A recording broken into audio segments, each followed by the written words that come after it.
ओम शांति। भगवत गीता श्लोक क्लास में रविवार को हुए श्लोक टेस्ट के जवाब देखते हैं।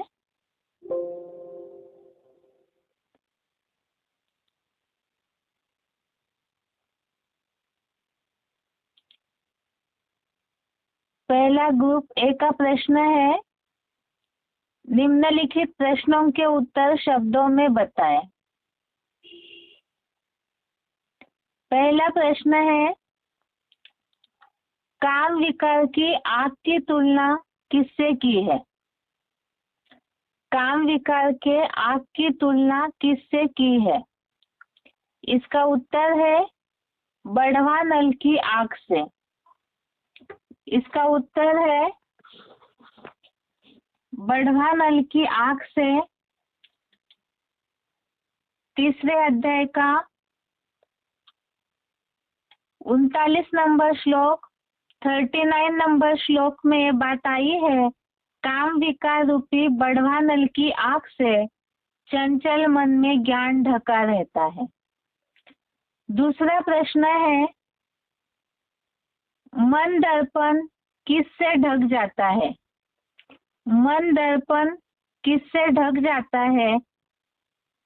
इसका उत्तर है मन दर्पण गंदे कर्म के मेल से। गंदे कर्म के मेल से ढक जाता है। तीसरे अध्याय का 38वां श्लोक 38 नंबर श्लोक, इसमें बात आई है, मन दर्पण रूप शीशा गंदे कर्म के मेल से अच्छी तरह द्वापुर से ही ढक जाता है। अगला प्रश्न है, तीसरा, साप्ताहिक कोर्स में किस नियम का पालन न करने से असुर बनते हैं? साप्ताहिक कोर्स में किस नियम का पालन न करने से असुर बनते हैं? उत्तर है ब्रह्मचर्य का। उत्तर है ब्रह्मचर्य का पालन न करने से असुर बनते हैं।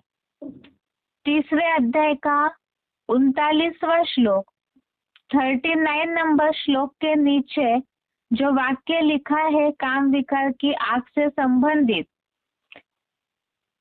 कि ये बढ़वा नल की आग से ज्ञान ढका रहता है, इसलिए सच्ची गीता एडवांस ज्ञान के साप्ताहिक पाठ में नियम पूर्वक ब्रह्मचर्य अनिवार्य है, अन्यथा असुर या दैत्य ही बनेंगे।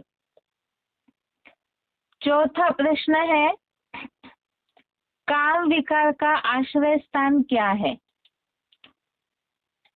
काम विकार का आश्रय स्थान क्या है?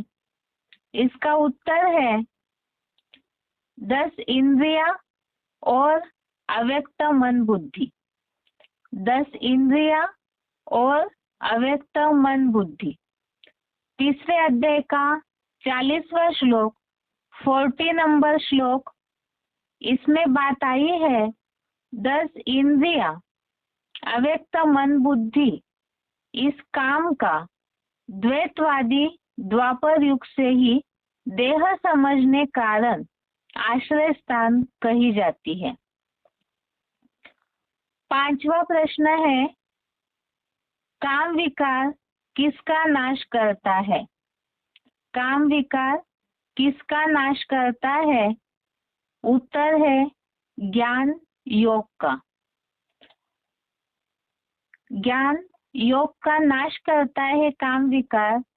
तीसरे अध्याय का 41वां श्लोक 41 नंबर श्लोक, इसमें बात आई है, ज्ञान योग के नाशक इस चोर डकैत प्रधान काम विकार वाले पापी को अवश्य मार दे। इसमें बात आई है ज्ञान योग के नाशक काम विकार। छठवां प्रश्न है, कुंती का नाम। कुंती का नाम और शब्द है 39वां श्लोक 39 नंबर श्लोक में हे कुंती के पुत्र, इसमें कुंती के नाम के आगे ब्रैकेट में क्लैरिफिकेशन में दूसरा नाम उसका स्पष्टीकरण लिखा है कुमुनत्ती। कुंती का नाम दूसरा कुमुनत्ती। अगला प्रश्न है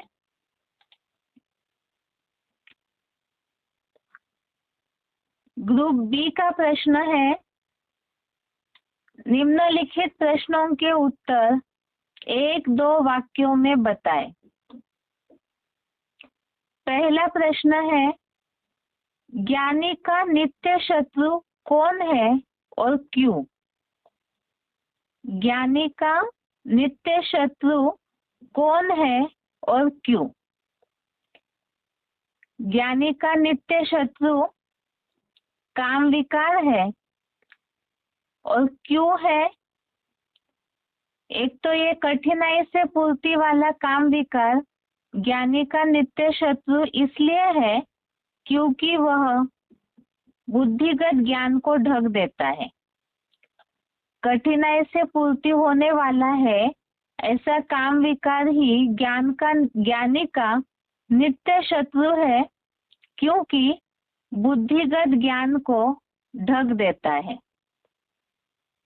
39 नंबर श्लोक में ये बात आई है भावार्थ में कि ज्ञानी का नित्य शत्रु जैसा तथा कठिनाई से पूर्ति वाली इस काम विकार रूपी बड़वा नल की आग से चंचल मन में ज्ञान ढका रहता है। दूसरा प्रश्न, इंद्रिय काम विकार का आश्रय स्थान क्यों बनी, क्यों और कब से बनी? इंद्रिया काम विकार का आश्रय स्थान क्यों और कब से बनी? उत्तर है, इंद्रिया काम विकार का आश्रय स्थान द्वापर युग से ही बनी और कारण देह भान आने के कारण। द्वापर युग से ही इंद्रिया काम विकार का आश्रय स्थान बनी और कारण है देह समझने के कारण। 40 नंबर श्लोक 40 नंबर श्लोक में ये बात आई है, 10 इंद्रिया अव्यक्त मन बुद्धि, इस काम का द्वैतवादी द्वापर युग से ही देह समझने कारण आश्रय स्थान कही जाती है। तीसरा प्रश्न है, सबसे पहले किसे कंट्रोल करना है? सबसे पहले किसे कंट्रोल करना है? उत्तर है, पहले इंद्रियों को नियंत्रित करना है। तीसरे अध्याय का 41वां श्लोक 41 नंबर श्लोक, इसमें बात आई है, तू पहले चंचल इंद्रियों को नियंत्रित कर। तू पहले चंचल इंद्रियों को नियंत्रित कर। श्लोक सारे ही काम विकार से संबंधित ही चले इस हफ्ते, इसीलिए ही इंद्रियों को नियंत्रित करने का कारण क्योंकि काम विकार का आश्रय स्थान है, इसीलिए पहले चंचल इंद्रियों को नियंत्रित कर। चौथा प्रश्न है, बुद्धि की तुलना किससे की है? बुद्धि की तुलना किससे की है? यहाँ 42 नंबर श्लोक तीसरे अध्याय का 42 नंबर श्लोक, इसमें बात आई है, अल्लाह अव्वल दिन त्रिनेत्री जगत पिता शंकर की बुद्धि कपिध्वज मन से भी प्रबल है। एक तो यहाँ जो सदाशिव ज्योति है उनके लिए बोला है कि वो बुद्धिमानों की बुद्धि है, और दूसरा जो सिलेक्टेड पॉइंट में भी बात आई थी, वो जिस साकार तन में प्रवेश करते हैं तो शंकर को भी ऐसी तरह से ही बुद्धिमान या परे ते परे बना देते हैं। 5वां प्रश्न है, स्वर्ग में देवताओं को कोई कार्य क्यों नहीं करने पड़ते हैं? श्लोक रेफरेंस से समझाए। स्वर्ग में देवताओं को कोई कार्य क्यों नहीं करने पड़ते हैं? श्लोक के रेफरेंस से समझाए। पहले तो उत्तर, आत्मिक स्थिति अर्थात ही आत्मा में तृप्त, आत्मा में जो संतुष्ट है, उनके लिए प्रकृति ही सब कुछ मुहैया करा देती है। स्वर्ग में देवताओं को इसलिए कार्य नहीं करने पड़ते हैं क्योंकि आत्मिक स्थिति के कारण जो आत्मा में ही तृप्त संतुष्ट है, उनके लिए प्रकृति ही सब कुछ मुहैया करा देती है। श्लोक नंबर इससे लिए लिया था तीसरे अध्याय का 17वां श्लोक, अध्याय 3 श्लोक नंबर 17, बेसिक कोर्स से संबंधित सतयुग त्रेता युग के बाद जो स्वर्ग का टॉपिक है, उसमें बात का उल्लेख आया कि स्वर्ग में देवताओं को कार्य नहीं करने पड़ते हैं और सुख शांति में जीवन बिताते हैं। 6वां प्रश्न है, सतयुग के सत्व गुण का उल्लेख गीता में किस रीति आया है? सतयुग के सत्व गुण का उल्लेख गीता में किस रीति आया है? भगवत गीता में सत्व गुण के लिए बताया है कि सत्व गुण के कारण आत्माएं निर्मल निरोगी रहती है और ये सत्व गुण ही आत्माओं को सुखासक्ति में बांधता है। सत्व गुण का उल्लेख इस तरह से आया है कि सत्व गुण के कारण आत्माएं निर्मल रहती है, निरोगी भी रहती है और ये सत्व गुण ही सुख आसक्ति में बांधता है। 7वां प्रश्न है, द्वापर से नीचे गिरने का मूल कारण क्या है? द्वापर से नीचे गिरने का मूल कारण,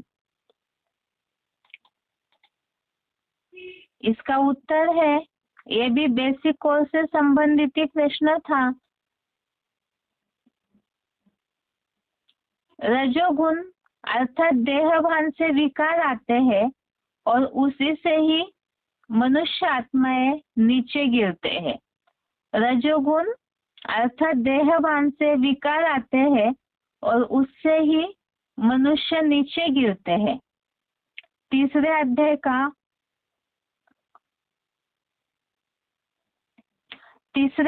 का 37वां श्लोक, अध्याय 3 श्लोक नंबर 37 में जो उल्लेख आया है, कामेश क्रोधेश रजोगुण समुद्भव, अर्थात रजोगुण से उत्पन्न यह काम और क्रोध उससे नीचे गिरते हैं, तो ये द्वापर से नीचे गिरने का मूल कारण है। 8वां प्रश्न है, द्वापर से दुख अशांति की शुरुआत का कारण बताएं। द्वापर से दुख और अशांति की शुरुआत का कारण बताएं। रजोगुण से उत्तर, ये बेसिक कोर्स से संबंधित ही प्रश्न था। द्वापर युग से रजोगुण आया अर्थात देहभान की शुरुआत हुई। देहभान से विकार आए, विकारों के कारण आसक्ति बढ़ी, आसक्ति के कारण लोभ अर्थात लालसा स्पृहा निर्माण हुए और इससे अशांति की शुरुआत हुई। उत्तर दोबारा सुनिए। रजोगुण से, द्वापर युग से रजोगुण आया। रजोगुण अर्थात देहभान, देह के भान आने से विकार आए, विकारों के कारण तृष्णा अर्थात आसक्ति, साथ साथ लोभ और उससे ही लालसा स्पृहा लोभ, संस्कृत शब्द और हिंदी शब्द दोनों मिला करके ही बता रहे हैं। 14वें अध्याय का 12वां श्लोक, अध्याय 14 का श्लोक नंबर 12, इसमें इन बातों का उल्लेख आया है। लोभ, प्रवृत्ति, अशमः, स्पृहा ये रजोगुण से उत्पन्न हुए, अर्थात ही लोभ और लालसा निर्माण होकर के अशांति की शुरुआत हुई। 9वां प्रश्न है, 4 युगों के वंश शब्दों में बताएं।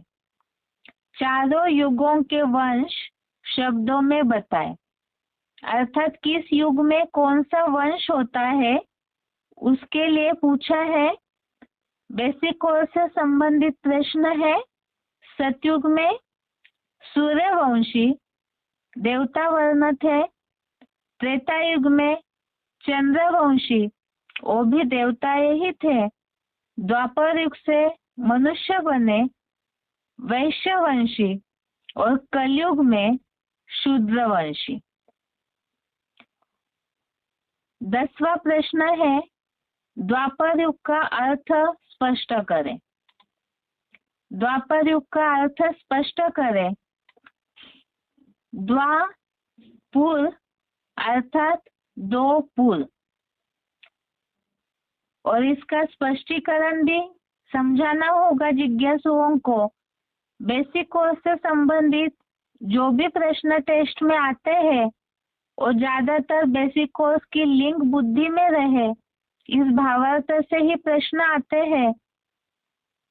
तो यहाँ द्वापर युग अर्थात 2 पुर अर्थात द्वैतवाद शुरू हुआ, और कारण इसका यह है कि 2 धर्मों के साथ उनके धर्मखंड बटे, धर्मखंड के साथ मतें बढ़ गई, भाषाएं बटी, कुल रीति रिवाज बढ़ गए। तो इसीलिए ही द्वापुर अर्थात ही द्वापर युग की शुरुआत से ही अलग अलग मतों में धर्मखंड राज्यों में बढ़ गया, बंटवारा होने लगा, इसीलिए ये हो गया द्वापर युग। 11वां प्रश्न है, तमोगुण की परिभाषा क्या है। तमोगुण की परिभाषा क्या है, इसे हमने श्लोक के रेफरेंस से भी समझा था। सबसे पहले तो तमोगुण अर्थात ही तमो प्रधानता, इसमें तमो गुण की प्रधानता ज्यादा होती है। और दूसरा जो श्लोक में भगवत गीता में उल्लेख आया है, तमः अर्थात ही अंधकार, तो यहाँ तमोगुण अर्थात ही अज्ञान अंधकार की बात है, जिसमें 10वें अध्याय का 11वां श्लोक, अध्याय 10 श्लोक नंबर 11 में इस बात का उल्लेख आया था, तमोगुण अर्थात अंधकार। तो ये स्थूल अंधकार की बात नहीं है, अज्ञान अंधकार में आत्माएं चली जाती है, मनुष्य चले जाते हैं। और इसके साथ साथ ही तमोगुण आने से लापरवाही, अंधकार, आलस आदि शुरुआत होते हैं। 12वां प्रश्न है, स्वर्ग और नरक का अर्थ बताएं। स्वर्ग और नरक का अर्थ बताएं। यहाँ दोनों शब्दों की जो परिभाषा बताई जाती है, उस हिसाब से ये प्रश्न है। स्वर्ग अर्थात ही स्वस्थिति में जो गया, स्वर्ग में गया। तो सतयुग त्रेतायुग जो स्वर्गीय दुनिया है, वहाँ सब आत्मिक स्थिति में रहते हैं, इसलिए वो स्वर्ग है। और नरक अर्थात नर जो करे सो नरक। द्वापर युग से मनुष्यों ने शांति स्थापना के लिए जो भी कर्म किए, उससे द्वैतवादी निर्माण हुआ, इसलिए नर ने जो भी कर्म किया और नरक बना, अर्थात ही अशांति की ही शुरुआत करवाते हैं, इसलिए वो नरक हो गया। अगला ग्रुप सी का प्रश्न है, निम्नलिखित प्रश्नों के उत्तर संक्षेप में बताएं। प्रश्न है, काम विकार को क्यों मारना चाहिए और कैसे? काम विकार को क्यों मारना चाहिए और कैसे? इसका उत्तर है, इस हफ्ते जो भी श्लोक पढ़े हैं काम के निरोध का विषय, अर्थात काम विकार जो पापी है उसे रोकने के बारे में ही भगवान ने इस पूरे टॉपिक में ही समझाया है। तो इसमें सबसे पहले काम विकार निर्माण कैसे हुआ, रहता कहाँ है, उसके बारे में समझाया है। क्यों मारना चाहिए उसका उत्तर, और कैसे मारना है उसका तरीका। सबसे पहले तो क्यों मारना चाहिए, इसका उत्तर है, द्वापर युग से देहभान आया, देहभान के कारण काम विकार निर्माण हुआ और उसके साथ साथ क्रोध आया। ये दोनों भी भोगी और बहुत पाप कराने वाले हैं। कैसे पाप कराते हैं, तो उसका समाधान, जैसे अग्नि धुएं से ढक जाती है, शीशा मैल से ढक जाता है, इस तरह से काम विकार का दुष्कर्म बुद्धि के ज्ञान को ढक देता है। ये पहला उत्तर। एक तो काम विकार जो है वो बुद्धिगत ज्ञान को ढक देता है। दूसरा, काम विकार की ये आग समुद्र में लगने वाली बड़वा नल की आग की तरह है, जो कठिनाई से पूर्ति होती है, और इसीलिए ही ऐसी काम विकार की आग एक ज्ञानी का भी नित्य शत्रु है। शत्रु इसलिए क्योंकि ये ज्ञानी के भी ज्ञान को ढक देता है। तीसरी बात कि ये काम विकार 10 इंद्रियां और मन बुद्धि अर्थात मनुष्य का जो शरीर है जिससे बन जाती है जीवात्मा, तो ये इंद्रियां और अव्यक्त मन बुद्धि सभी में ही एक काम विकार समाया हुआ रहता है, अर्थात आश्रय स्थान है। और इतना प्रबल है काम विकार की चंचलता इंद्रियों के द्वारा कि ये पूरी तरह से मूढ़ बनाता है, अर्थात पत्थर बुद्धि बना देता है।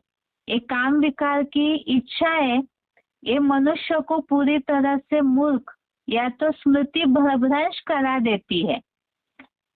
अब ये तो बताया कि काम विकार को क्यों मारना चाहिए। एक बार फिर से इस प्रश्न जवाब को रिपीट करते हैं। 37 नंबर श्लोक से 40 नंबर श्लोक तक, 37 नंबर श्लोक से 40 नंबर श्लोक तक, इसमें ये बातें आई है कि काम विकार को क्यों मारना चाहिए। क्योंकि सबसे पहले तो ये काम जो देहभान से रजोगुण से उत्पन्न हुआ है, ये क्रोध भी साथ साथ ही लेके आता है, और ये दोनों भी भोगी और महापापी है। दूसरा, जैसे अग्नि से धुएं से अग्नि और ढक जाती है या शीशा मैल से ढक जाता है, ऐसी तरह से एक काम विकार का दुष्कर्म ये भ्रष्ट है जो बुद्धि के ज्ञान को ढक देता है। तीसरी बात, एक काम विकार की आग समुद्र में लगने वाली बड़वा नल की आग की तरह इतनी भयंकर होती है कि ये एक तो कठिनाई से पूर्ति वाली है, और दूसरा ज्ञानी का भी नित्य शत्रु बन करके ज्ञानी के भी ज्ञान को पूरी तरह ढक देती है। तीसरा, ये काम विकार मनुष्य का जो शरीर है जिसे जीवात्मा कहते हैं, तो ये आत्मा माना मन बुद्धि और इंद्रिया 10 इंद्रिया अव्यक्त मन बुद्धि इन सभी का ही आश्रय स्थान है, और ये अपनी चंचलता प्रबलता के द्वारा, इंद्रियों की चंचलता के द्वारा काम विकार प्रबल हो करके पूरी तरह मूढ़ बनाता है, मूर्ख पत्थर बुद्धि बनाता है, स्मृति भ्रंश करा देता है पूरा। इसीलिए ही मनुष्य का जीवन ही पूरी तरह नष्ट करता है। इसीलिए ही ये काम विकार शत्रु बताया है, सदा काल का वैरी बताया है द्वापर युग से ही। इसीलिए ही इसे मारना चाहिए। और वो कैसे मारना है उसका उपाय भगवत गीता में बताया है कि पहले इंद्रियों को नियंत्रित कर। इंद्रिया बहिर्मुखी है, इसीलिए उस पहले इंद्रियों को नियंत्रित कर, क्योंकि काम विकार की पूर्ति इंद्रियों के द्वारा ही की जाती है। इसलिए पहले इंद्रियों को नियंत्रित कर और साथ में ही एक काम विकार ज्ञान योग का नाशक भी है, इसलिए इंद्रियों को नियंत्रित करे। और एक श्लोक जो हमें आगे पढ़ना है उसमें भी इसका समाधान आया है, उसे भी साथ में जवाब में ऐड करके बताते हैं। इसमें बात आई है कि ये मन बुद्धि जो है अव्यक्त है, उसमें भी काम विकार समाया हुआ रहता है। इसीलिए ही जो बुद्धिमानों की बुद्धि है परमात्मा, जो साकार तन में आकर के शंकर में त्रिनेत्री बना करके उन्हें, जो प्रबल बुद्धिमानों की बुद्धि है परमात्मा, तो उन्हें याद करना है। 43 नंबर श्लोक में जिसका उल्लेख आया है, जो हमें आगे पढ़ना है, कि अपने आत्मा को मन बुद्धि में, मन बुद्धि के द्वारा आत्मा में मन बुद्धि को एकाग्र करके स्थिर करके भगवान को जो बताया है पूरी तरह से उस शंकर को जान करके, जो साकार में परमात्मा शिव की प्रविष्टा है, उन्हें जान करके अपने आत्मा को जितना स्थिर करते हैं, अर्थात इस साकार में निराकार की याद के द्वारा इस काम विकार रूपी शत्रु को मारना है। तो यह इस प्रश्न का जवाब है। आगे का प्रश्न है, ग्रुप बी का प्रश्न है, निम्नलिखित संस्कृत शब्दों के हिंदी अर्थ बताएं। पहला है अनलेन। अनलेन अर्थात आग। अनलेन अर्थात आग। दूसरा है दुष्पुरेन। दुष्पुरेन अर्थात कठिनाई से पूर्ति वाली। 39 नंबर श्लोक में ये शब्द आया है। 39 नंबर श्लोक में दुष्पुरेन अर्थात कठिनाई से पूर्ति वाली। तीसरा है अधिष्ठानम। अधिष्ठानम इसका हिंदी शब्द है आश्रय स्थान। तीसरे अध्याय का 40वां श्लोक, 40 नंबर श्लोक, अधिष्ठानम अर्थात आश्रय स्थान। चौथा है आदर्श। आदर्श अर्थात शीशा। 38 नंबर श्लोक, 38 नंबर श्लोक में ये शब्द आया है आदर्श अर्थात शीशा। पांचवा है प्रजहि। प्रजहि अर्थात मार दे। 41 नंबर श्लोक, 41 नंबर श्लोक, प्रजहि अर्थात मार दे। छठवा है परानी। परानी इसका हिंदी शब्द है प्रबल। 42 नंबर, 42 नंबर श्लोक। ग्रुप ई का प्रश्न है आगे का, निम्नलिखित प्रसंगों के लिए श्लोक बताएं। निम्नलिखित प्रसंगों के लिए श्लोक बताएं। पहला है, बुद्धिमानों की बुद्धि परमात्मा है। बुद्धिमानों की बुद्धि परमात्मा है। इसका उत्तर है 42 नंबर श्लोक, 42 नंबर श्लोक। श्लोक है, इंद्रियाणि पराण्याहुः इंद्रियेभ्यः परं मनः मनसस्तु परा बुद्धि यो बुद्धे परतस्तु सः।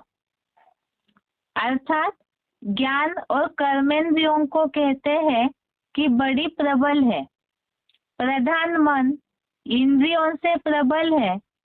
अल्लाह अव्वल दिन त्रिनेत्री जगत पिता शंकर की बुद्धि कपिध्वज मन से भी प्रबल है, किंतु जो त्रिनेत्री रूप बुद्धि से परे है वह तेरे रथ में त्रिकालदर्शी सदाशिव ज्योति ही है।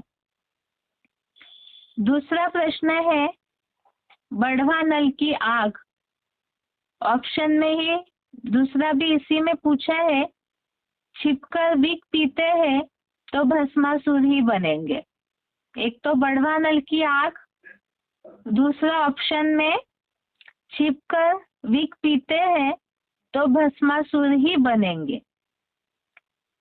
तीसरे अध्याय का 39वां श्लोक, अध्याय 3, श्लोक नंबर 39। श्लोक है, आवृतम ज्ञानमेतेन ज्ञानिनो नित्यवैरिणा काम रूपेण कौन्तेय दुष्पुरेणा नलेन च।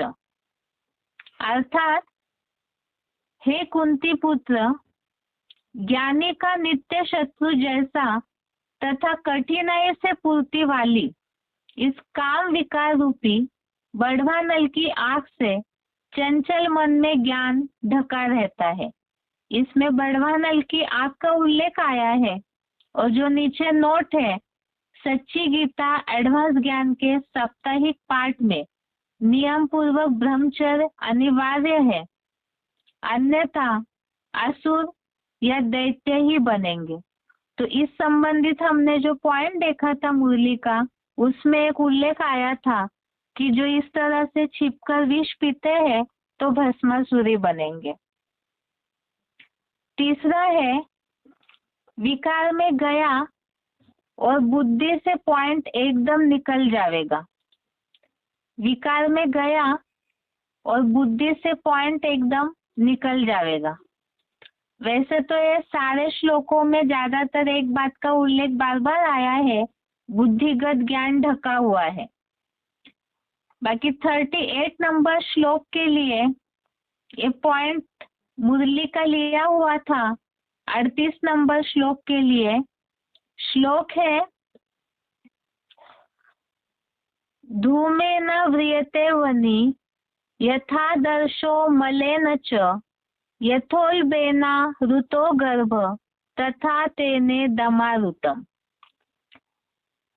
जैसे काले धुएं से अग्नि और मन दर्पण रूप शीशा गंदे कर्म के मैल से अच्छी तरह द्वापुर से ही ढक जाता है, जैसे गर्भ मूत पलिती कर्म से बनी थैली से ढका रहता है, वैसे उस रजोगुण पैदा करती भ्रष्ट कामेंद्रिय के दुष्कर्म से यह बुद्धि का ज्ञान ढका हुआ है। चौथा है, अन्न दोष और संग दोष को क्यों पालन करना चाहिए। अन्न दोष और संग दोष को क्यों पालन करना चाहिए। हो सकता है जवाब में इसमें हिंदी में ही सभी ने जवाब बताया होगा, लेकिन इस श्लोक के रेफरेंस के हिसाब से प्रश्न पूछा था, जो कि काम विकार को नियंत्रित करने के लिए सबसे पहले इंद्रियों को नियंत्रित करना है, और इंद्रियों को नियंत्रित करने के लिए हमने रेफरेंस में सिलेक्टेड पॉइंट समझे थे। इंद्रियों को नियंत्रित करने के लिए सबसे पहले अन्न दोष और संग दोष, इस नियम का पालन करना चाहिए। जितना कायदा उतना फायदा। तो ये श्लोक के हिसाब से प्रश्न पूछा था। तीसरे अध्याय का 41वां श्लोक, अध्याय 3, श्लोक नंबर 41। इसमें ये बात आई है कि तू पहले चंचल इंद्रियों को नियंत्रित कर। ये श्लोक है 41 नंबर का। तस्मात् त्वम् इंद्रियाण्यादो नियम्य भरतर्षभ पापमानं प्रजह्येनं ज्ञान विज्ञान नाशनम।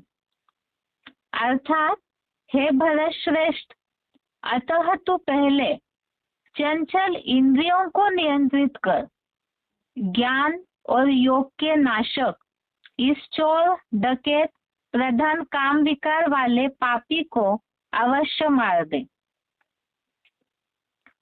5वां प्रश्न है काम विकार का आश्रय स्थान। काम विकार का आश्रय स्थान तीसरे अध्याय का 40वां श्लोक, अध्याय 3, श्लोक नंबर 40। श्लोक है इंद्रियाणि मनोबुद्धि अस्याधिष्ठानमुच्यते एतैर्विमोहयत्येष ज्ञानमावृत्य देहिनम्। अर्थात 10 इंद्रिया, अव्यक्त मन बुद्धि इस काम का द्वैतवादी द्वापर युग से ही देह समझने कारण आश्रय स्थान कही जाती है।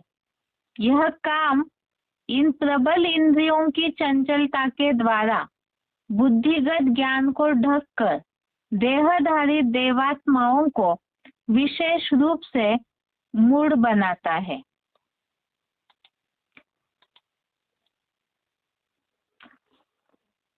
इस तरह से इस श्लोक टेस्ट के जवाब हो गए। अभी आगे 42 नंबर श्लोक 42 नंबर श्लोक से रिलेटेड शनिवार को समय की कमी के कारण सिलेक्टेड पॉइंट नहीं सुने थे, इसीलिए ही 42 नंबर श्लोक से संबंधित सिलेक्टेड पॉइंट देखते हैं। पहले श्लोक एक बार पढ़ के बता देते हैं। इंद्रियाणि पराण्याहुः इंद्रियेभ्यः परं मनः मनसस्तु परा बुद्धि यो बुद्धे परतस्तु स।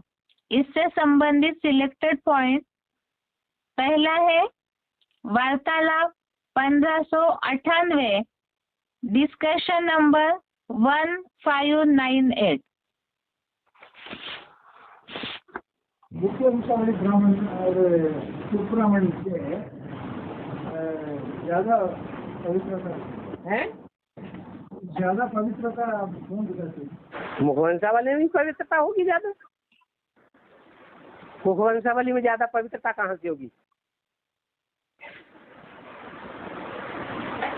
गोद में रहना, गोद माने कुख, गोद में रहना, गोद देह का अंश है या मुख का अंश है? तो देवान में ज्यादा रहेगा ना मुखवंशावली। जो मुखवंशावली है वो मुख की निकली हुई बात को मानेगा। मुख से जो निकली हुई बात है वो बुद्धियोग से निकली है या बिना बुद्धियोग के निकली है? हैं? बुद्धियोग से निकली है। और वो भी बुद्धि भी कोई सामान्य मनुष्य की नहीं। किसकी बुद्धि से? जो बुद्धिमानों की बुद्धि है, जिसके लिए कहते हैं इंद्रियाणि पराण्याहुः। इंद्रियां बड़ी प्रबल हैं। इंद्रियेभ्यः परम मनः, मन से बुद्धि परे है, तीसरा नेत्र। और जो बुद्धि से भी परे है परसस्तु सः, वो है जो बुद्धिमानों की बुद्धि है। तो मुखवंशावली की तो बात ही और होगी। कहाँ मुखवंशावली और कहाँ ये कुखवंशावली? चंद्रवंशी, इस्लाम वंशी, बौद्ध वंशी, क्रिश्चियन वंशी, ये कौन से वंशावली हुए हैं? कौन से ब्राह्मण बने? कुखवंशावली ब्राह्मणों की लिस्ट है ये सारी। मुरली की बात में ध्यान ही नहीं देते। मुरली जो ब्रह्मा मुख से निकली है वेदवाणी, आज की दुनिया में ही देख लो, लौकिक दुनिया में वेद कोई पढ़ता है? वेदों के अर्थ पर कोई ध्यान देता है? कहाँ की शूटिंग है? संगम युग की शूटिंग है। कोई बिरले हैं, फोटो में कोई और कोई में भी कोई, जो ब्रह्मा मुख से निकली हुई मुरली पर ध्यान देते हैं। मुखवंशावली ब्राह्मण है।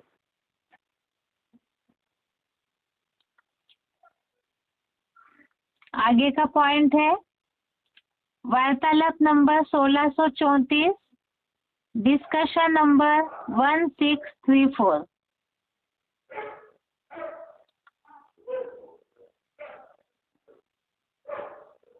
और अपना कर्मेंद्रिय द्वारा कर्म करती है। अपना कर्मेंद्रिय द्वारा कर्म करती है। तो अपना भी मन बुद्धि द्वारा प्रोसेस कैसे होता है और फाइनल कर्म बनते हैं? पहले मन में संकल्प आता है कि पहले कर्मेंद्रियों में हलचल आती है, बस ऐसे ही होता है। चलते रहते हैं लेकिन उन इंद्रियों से कनेक्टेड है,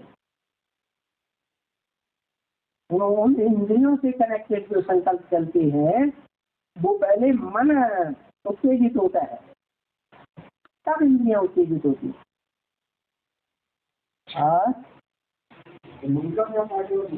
मन को कंट्रोल करना, मन ही तो मुखिया है सब इंद्रियों का है। बुद्धि का पार्ट है मन को भी कंट्रोल करना।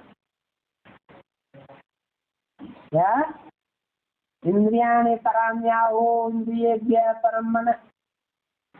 इंद्रियों से इंद्रियां पर है, पर मन बड़ी प्रबल है। इंद्रियों से मन प्रबल है। मनसस्तु परा बुद्धि, मन से परे बुद्धि है, प्रबल है बुद्धि, मन से भी ज्यादा। मन माने ब्रह्मा, बुद्धि माने तीसरा विश्व शंकर। यो बुद्धिया परसस्तु सः, और जो बुद्धि से भी परे है वो है उनसे उस भगवान है। हाँ, बुद्धिमानों की बुद्धि उसकी शरण में रहना चाहिए, मैंने उसकी हर बात माननी चाहिए।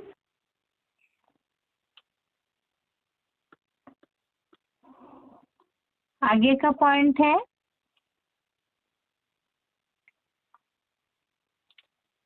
वार्तालाप नंबर 1645, डिस्कशन नंबर 1645। बुद्धिमानों की बुद्धि है, हम मानते नहीं इस बात को। बुद्धिमानों की बुद्धि है शिव।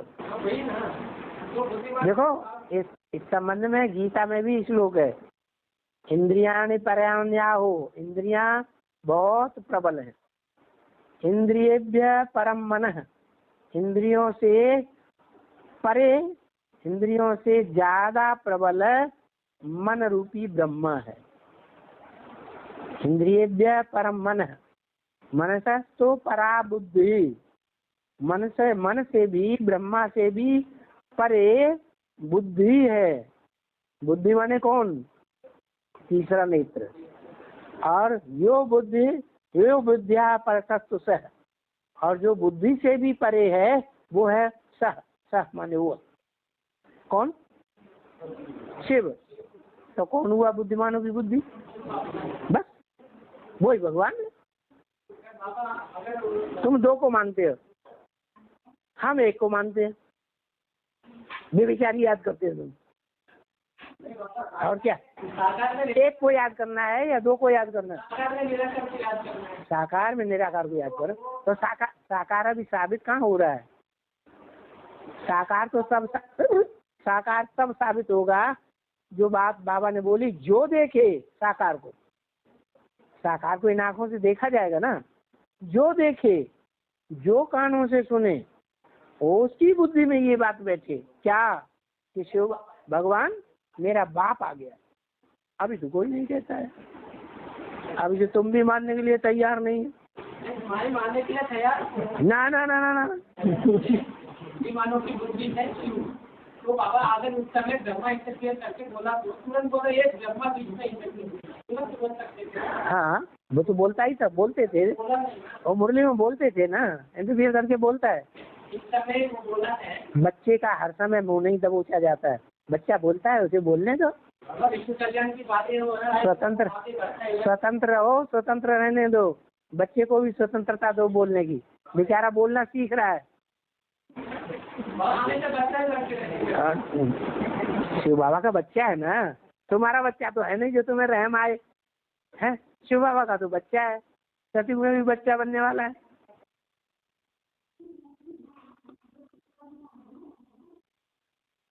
आगे का पॉइंट है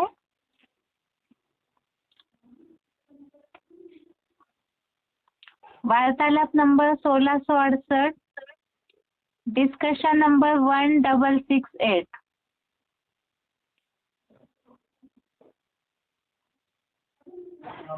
हाँ, मीठे मीठे बच्चे जानते हैं और जिस्म के साथ जानते हैं। हाँ, बाप भी अभी जिस्म के साथ सब कुछ जानते हैं। बिल्कुल।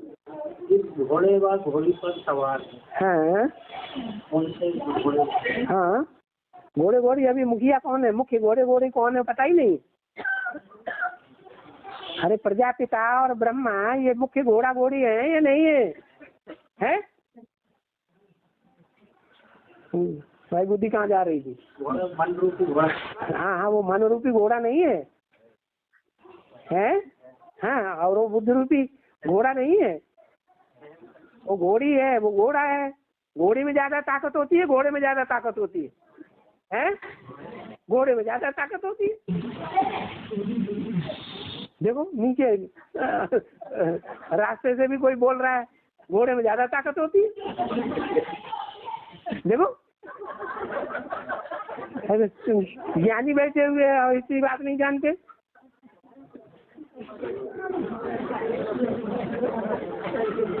मन रूपी घोड़ा और सहन शक्ति। मन बुद्धि घोड़ा नहीं, मन रूपी घोड़ा। देखो गीता में भी बताया हुआ है, न गीता पढ़ते हो न बाबा की मुरली पे ध्यान देते हो क्या? गीता में भी बताया है, इंद्रियाणि परान्याहु, इंद्रियां जो हैं बड़ी प्रबल हैं। इंद्रिय परम मन है, इंद्रियों से परे रहने वाला ज्यादा पावरफुल मन है। मनसस्तु परा बुद्धि, मन से भी जो ज्यादा पावरफुल है वो बुद्धि रूपी घोड़ा हुआ या घोड़ी हुई? घोड़ा हो गया।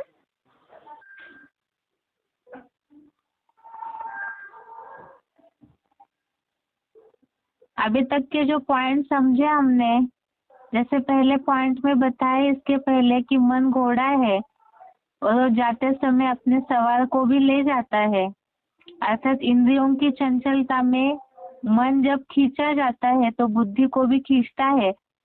तो ऐसे ही ये सारे जो भी बुद्धि है उन सब से भी प्रबल बुद्धिमान जो है परमात्मा, उनके बारे में श्लोक में भी वो सारे पॉइंट में भी शिव बाबा बता रहे। आगे का पॉइंट है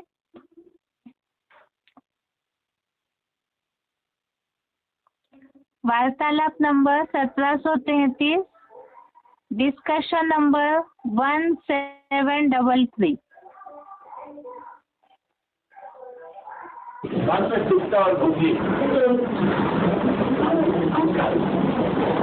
मन बुद्धि और संस्कार, ये तीनों को मेरा आत्मा कहते हैं।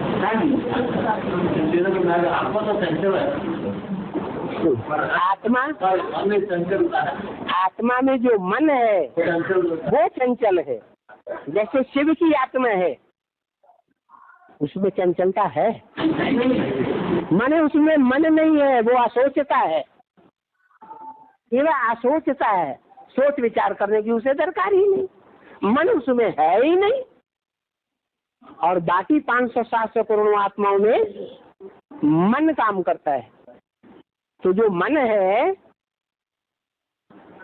वो आत्मा की जन्म के चक्र में आने वाली आत्माओं की एक शक्ति है, और उस मन को भी कंट्रोल करने वाली शक्ति है बुद्धि। इसलिए गीता में आया हुआ है, इंद्रियाण परान्याहु, इंद्रियां बड़ी प्रबल है, कंट्रोल करना बड़ा मुश्किल है। इंद्रियाण परान्याहु, इंद्रियेभ्यः परम मन है, इंद्रियों से भी प्रबल है मन। मनसस्तु परा बुद्धि, मन से भी प्रबल बुद्धि है। तीसरा नेत्र किसको दिखाया जाता है? शंकर को। मन से भी प्रबल है, तीसरा नेत्र बुद्धि है। यो बुद्धिया परसस्तु सह, जो बुद्धि से भी प्रबल है वो है बुद्धिमानों की बुद्धि।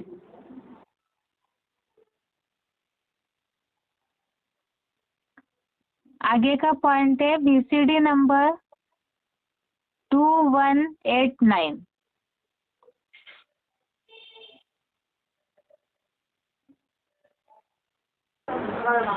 मन रूपी घोड़ा कहा जाता है। बैल कहो, घोड़ा कहो, बात एक ही है। तो जो घोड़ा है वो कभी आगे जाता है, एकदम दौड़ के आगे चला जाएगा। हाथी ज्यादा पावरफुल या घोड़ा ज्यादा पावरफुल है? हाथी ज्यादा पावरफुल है, माता कहते। अच्छा, दौड़ में कौन आगे चलेगा? तो कौन ज्यादा पावरफुल हुआ है? ये भी याद की दौड़ है ना, इसमें कौन ज्यादा आगे जाएगा? है? हाँ, वो घोड़ा आगे जाता है। वो मन रूपी घोड़ा है, क्या अपने सवार को साथ लेके जाता है कि सवार को फेंक देता है? साथ लेके जाता है। तो उस घोड़े को सवार कौन है? मन के ऊपर है, घोड़े के ऊपर कंट्रोल करने वाला कौन है? बुद्धि। वो बुद्धि कौन है? तीसरा नेत्र कौन है?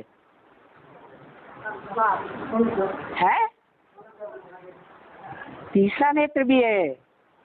इंद्रियाण परान्याहु, इंद्रियेभ्यः परम मन है, इंद्रियों से परे मन है।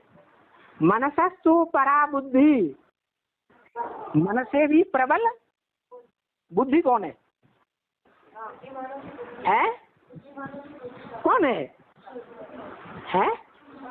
जितने भी दुनिया में बुद्धिमान वैज्ञानिक हैं, उन वैज्ञानिकों की भी मति फेल हो जाती है। गीत बनाए हुए हैं, खाए के पान बनारस वाला। कहाँ का पान खाया? बनारस का पान खाया। कोई जाए बंद अकल का ताला। क्या बुद्धिमान बड़े अकलमंद होते हैं कि नहीं? उनकी भी बुद्धि का ताला बंद हो जाएगा कि खुला रहेगा? क्या होगा उनका भी? ये एटम बम किसने बनाए हैं? कौन से वैज्ञानिकों ने? अमेरिका वालों ने नहीं बनाए हैं? किसने बनाए? जो न भगवान को मानते हैं, गॉड फादर को नहीं मानते, बाइबल को नहीं मानते, गिरजाघर को नहीं मानते, स्वर्ग नरक को नहीं मानते, आत्मा को भी नहीं मानते। कौन है? नास्तिक, रशिया के। हाँ, अपनी बुद्धि को ही बड़ा प्रबल समझते हैं। क्या किया उन्होंने ऐसा? जो दुनिया उनके लोहे के अंदर आ गई, लोहे को मान गई है। नेपाल वाले सबसे जास्ती मानते हैं क्या? पश्चिमी सभ्यता को सबसे जास्ती फॉलो करने वाला कौन सा देश बन गया है?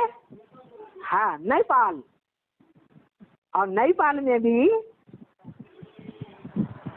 स्त्रियां ज्यादा फॉलो कर रही हैं, कन्याएं ज्यादा फॉलो कर रही हैं, या पुरुष ज्यादा फॉलो कर रहे हैं? कन्याएं माताएं ज्यादा फॉलो कर रही हैं। तो देखो ये हाल होता है नेपालियों का, चाहे हद के हों चाहे बेहद के हों। तो बाप कहते हैं कि बुद्धि से भी परे, माने तीसरे नेत्र जिसको दिखाया जाता है शंकर को, उससे भी ज्यादा परे कौन है? है? शिव बाप। इंद्रिया में परान्याउ इंद्रियेभ्य परम मन है, मनसस्तु परा बुद्धि। मन से भी प्रबल बुद्धिमान की बुद्धि जो कहा जाता है, ये दुनिया के बड़े बड़े वैज्ञानिक बड़े बुद्धिमान माने जाते हैं, उनकी भी जो बुद्धि को है हाँ परे चला जाता है। और उससे भी परे मनसस्तु परा बुद्धि, यो बुद्धि है परसस्तु है, जो बुद्धि से भी परे है वो कौन है? है? हाँ, माना प्रजापिता की बुद्धि से भी परे शिव बाप। अभी का जो पॉइंट हमने सुना VCD नंबर 2189, इसमें जैसे शिव बाबा ने बताया है कि वो बुद्धिमानों की भी बुद्धि क्यों है, इसका विवरण बताया कि आज के दुनिया के जो भौतिक दुनिया के वैज्ञानिक है, बहुत बड़े बड़े इन्वेंशन करने वाले हैं, विनाश के साधन तो बना रहे हैं, लेकिन उनसे भी बड़ी बुद्धि वो है शंकर के लिए बताया। और उससे भी बुद्धिमानों की भी बुद्धि जो परे ते परे है वो सदाशिव ज्योति। आगे का पॉइंट है VCD नंबर 2247, VCD नंबर 2247। देह स्थूल, इंद्रियां ज्यादा स्थूल है, देह जाती स्थूल। इंद्रियों में भी ज्ञान इंद्रिया स्थूल या कर्मेंद्रिया स्थूल? कर्मेंद्रिया स्थूल। और इंद्रियों में भी 11वीं इंद्रिय मन, दोनों के बीच में 10 इंद्रियां और 11वां मन। ज्यादा स्थूल कौन है? स्थूल है 10 इंद्रियां ज्यादा स्थूल। और ज्यादा सूक्ष्म कौन है? मन बहुत सूक्ष्म। मन से भी जास्ती प्रबल कोई है जो अति सूक्ष्म है, क्योंकि एटम, जिससे एटम बम बनता है, जो एटम बम सारी दुनिया को खलास करने के निमित्त बन जाते हैं। इतनी ताकत होती है एटम में। क्यों ताकत होती है? क्योंकि अरे सूक्ष्म होता है। जो जितना जास्ती सूक्ष्म उतना जास्ती ताकतवर बन जाता है। तो देखो, इंद्रियों से मन सूक्ष्म है और मन से बुद्धि सूक्ष्म है। जिसे त्रिनेत्री कहा जाता है। भारतीय परंपरा में, शास्त्रों में त्रिनेत्री किसको कहा जाता है? हैं? अरे कोई 3 नेत्र वाला है? कोई नहीं। शंकर को दिखाते हैं। और उस त्रिनेत्री से भी जाति कोई सूक्ष्म है?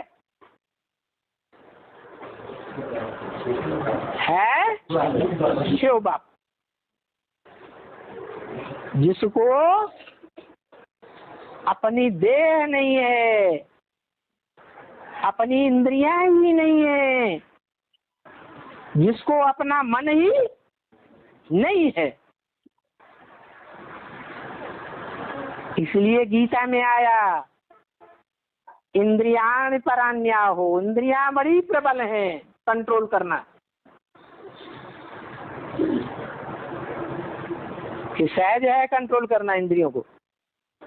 है, बड़ी प्रबल है। इंद्रियों से मन प्रबल है। इंद्रियेभ्यः परम मन है। मनसस्तु परा बुद्धि। मन से भी प्रबल त्रिनेत्री बुद्धि। यो बुद्धिया परसत्व से, जो उस त्रिनेत्री बुद्धिमान से भी परे है, वो कौन है? सह, वो परम पिता परमात्मा ही बुद्धि से भी परे है, त्रिनेत्री से भी परे है। क्यों परे है? क्योंकि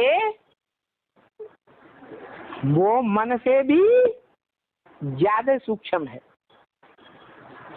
और मन को कंट्रोल करने वाली जो बुद्धि है, उस बुद्धि से भी जास्ती कंट्रोल है उस परम पिता परमात्मा का। तो हम आत्माएं भी क्या करें? किसको याद करें? देह को याद करें, देह की प्रबल इंद्रियों को याद करें, इंद्रियों में प्रबल मन को याद करें, मन से भी प्रबल त्रिनेत्री शंकर को याद करें, यह त्रिनेत्री शंकर से भी जो प्रबल है, सर्वोपरि, जिसको अपनी देह नहीं है, इंद्रियां ही नहीं है, मन ही नहीं है, उसको कहने के लिए इस संसार में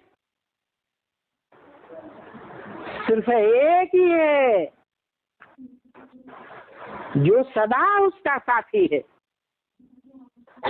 जब इस सृष्टि पर आता है तो और कोई साथ दे या न दे, लेकिन वो एक उसका साथ जरूर देता है। कौन है?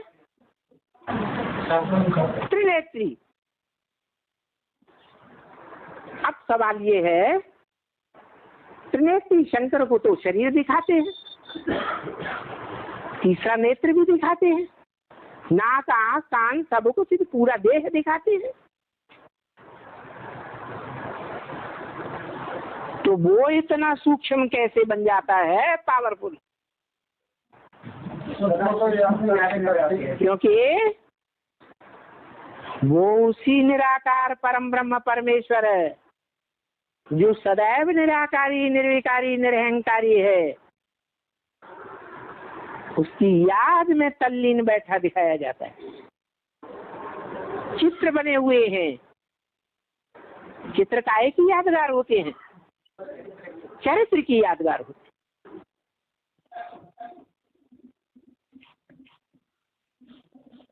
अभी के पॉइंट में श्लोक टेस्ट में जो संक्षेप का प्रश्न आया था उसका पूरा जवाब दिया है शिव बाबा ने कि काम विकार को मारने के लिए क्या करना चाहिए? तो इंद्रिया प्रबल है, उनसे भी मन घोड़े की तरह चंचल है, इसलिए वो प्रबल है, और उससे भी प्रबल बुद्धि है, और सभी मनुष्यों की भी बुद्धि से प्रबल त्रिनेत्री शंकर है, उनसे भी प्रबल है शिव, जिन्हें मन ही नहीं है, मन की चंचलता नहीं है, अमन है, इसलिए वो बुद्धिमानों की बुद्धि परे ते परे अति सूक्ष्म है। तो उन्हें जितना याद करेंगे तो उतना ही, जो भगवत गीता की इस हफ्ते के श्लोक थे, काम विकार रूपी शत्रु को मारना है, तो जितना वो सूक्ष्म से सूक्ष्म परमात्मा को याद करेंगे तो उतना ही इस शत्रु को मारने के लिए मदद मिलेगी। इसके साथ साथ आज का गीता क्लास यहाँ ही पूरा करते हैं। ओम शांति।